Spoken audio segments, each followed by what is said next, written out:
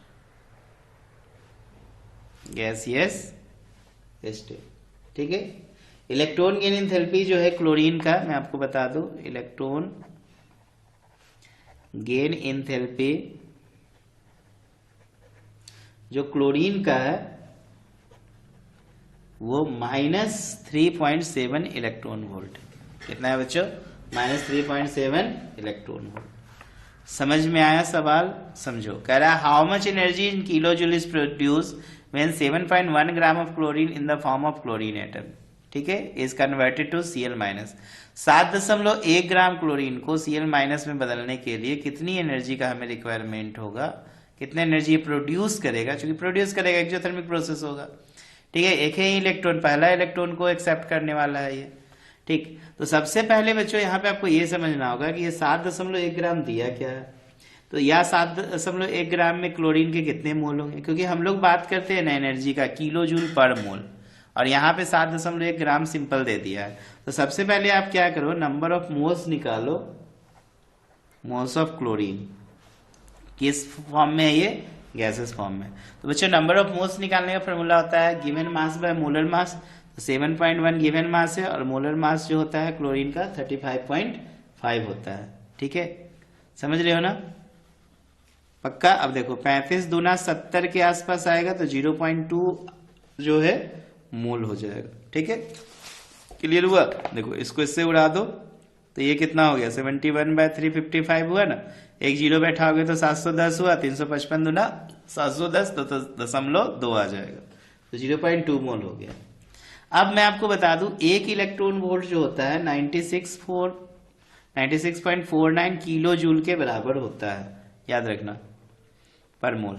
इसको एकदम रट जाओ, एक इलेक्ट्रॉन वोल्ट कितना के बराबर होगा, 96.49 किलो जूल पर मोल। तो अब आपको कितनी एनर्जी दी हुई है, इलेक्ट्रॉन गेन एंथैल्पी -3.7 दिया है। कितना दिया है? -3.7। तो पहले आप निकाल लो 3.7 इलेक्ट्रॉन वोल्ट में कितनी एनर्जी होगी, तो 3.7 इंटू 96.49, ठीक है, इतना किलो जूल। बच्चों मैं इसको कैलकुलेटर में देखता हूँ कितना आएगा, 3.7 इंटू 96.49, ये बच्चों आ रहा है तकरीबन 357.01 किलो जूल आ रहा है, ठीक है ना? समझ में आया? चलो ये जितना दिया हुआ था इलेक्ट्रॉन वोल्ट उतना से इतना एनर्जी प्रोड्यूस होगा। अब हमें तो चाहिए, तो हमको पर मोल वाली कहानी है, ठीक, और हमारे पास मात्र कितने मोल है, 0.2 मोल है बच्चों। तो हमको 0.2 मोल, ये तो ये 1 मोल की कहानी है, तो 0.2 मोल की कहानी क्या हो जाएगी बच्चों, तो एनर्जी हम लोग निकालेंगे, energy produced for conversion of 0.2 mole of chlorine. तो इसके लिए कितना होगा, तो 0.2 को मल्टीप्लाई कर देंगे बच्चों कितना से, 357.01 से, ठीक है। ये दशमलव उड़ा देंगे 10, फिर इसको गुना कर देंगे तो 2 इकाई 2, 0, 2 7 14, 2 5 10 11, 2 3 6 7, यहाँ पे दशमलव पहले से बैठा हुआ है, 1 10 से और भाग दे दो तो 71.4 किलो जूल हो जाएगा। समझ में आ रहा है ना? पक्का क्लियर हुआ? बढ़िया सवाल था कि इस तरह से हम लोग को इलेक्ट्रॉन गेन एंथैल्पी पे क्वेश्चंस पूछे जा सकते हैं, ठीक है। चलो इसके बाद हम लोग और एक दो सवाल लेते हैं, इंपोर्टेंट क्वेश्चन। क्वेश्चन ये है कि which of the following will have the most negative electron gain enthalpy and which of the least negative electron gain enthalpy, phosphorus, sulphur, chlorine और फ्लोरीन, ठीक है। सवाल समझे?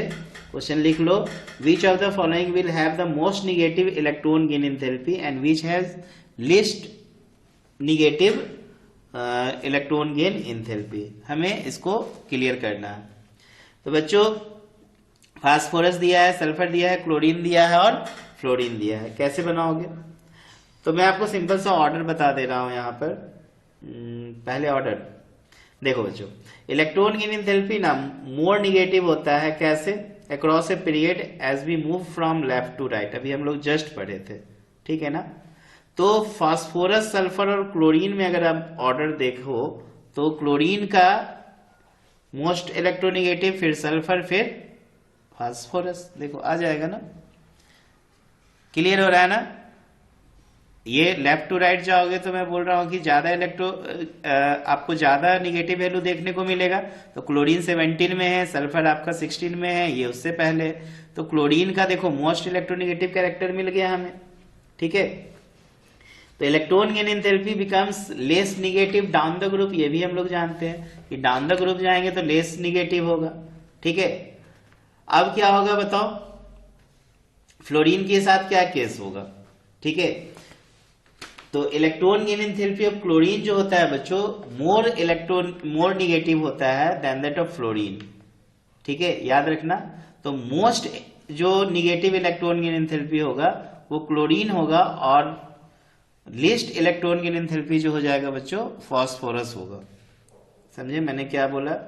मैंने बोला यहाँ पे कि electron gain enthalpy of chlorine is more negative than fluorine. Chlorine का जो होगा इलेक्ट्रॉन गेन एंथैल्पी वो ज्यादा निगेटिव होगा, किससे? फ्लोरीन से। इसका मतलब क्लोरीन के बाद कौन आ जाएगा? फ्लोरीन के बाद सल्फर के बाद फास्फोरस। समझ में आ रहा है ना?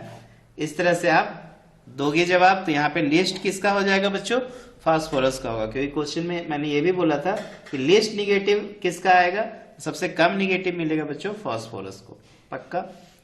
चलो इसके बाद क्वेश्चन नंबर 3 सवाल है, why halogen have highest negative electron gain enthalpy in their respective period. मैंने जस्ट शुरुआती में इसके विषय में डिस्कस किया था।